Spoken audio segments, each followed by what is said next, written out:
പ്രിയമുള്ള കുഞ്ഞുമക്കളെ, ഞാൻ ഹരീഷ് ആർ നമ്പൂതിരിപ്പാട്. ചീമ്പൻ്റെ ബുദ്ധി ഈ കഥ കേൾക്കൂ. നാളെ എൻ്റെ പിറന്നാളാണ്, എല്ലാവരും വരണേ. ജിക്കു മാൻകുട്ടി കൂട്ടുകാരെ ക്ഷണിച്ചു.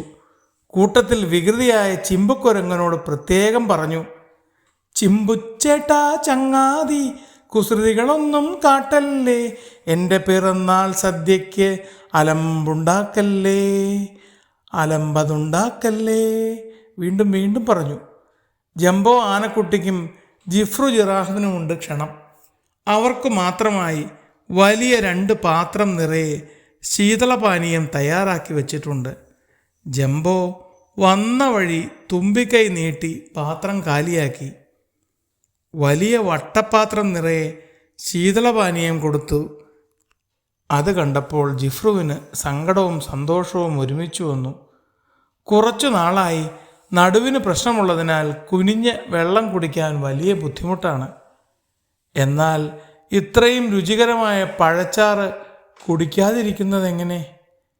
ജിഫ്രു വളരെയേറെ കഷ്ടപ്പെട്ട് പാനീയം കുടിക്കാൻ നോക്കി, പറ്റുന്നില്ല. വളരെ പരന്നൊരു പാത്രം തന്നിൽ നിറയെ മധുരപ്പഴച്ചാറുണ്ട്, തല താഴ്ത്തി നിന്നു കുടിച്ചിടുകിൽ നടുവിൻ്റെ കാര്യം കുഴപ്പമാകും.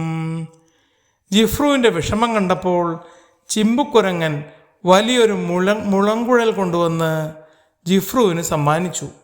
ജിഫ്രു വളരെ എളുപ്പത്തിൽ കുഴൽ കൊണ്ട് വെള്ളം വലിച്ചു കുടിച്ചു.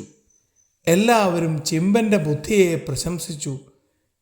ജിക്കു സന്തോഷത്തോടെ ചിമ്പൻ കുരങ്ങൻ്റെ ദേഹത്ത് മുഖമുരുമി.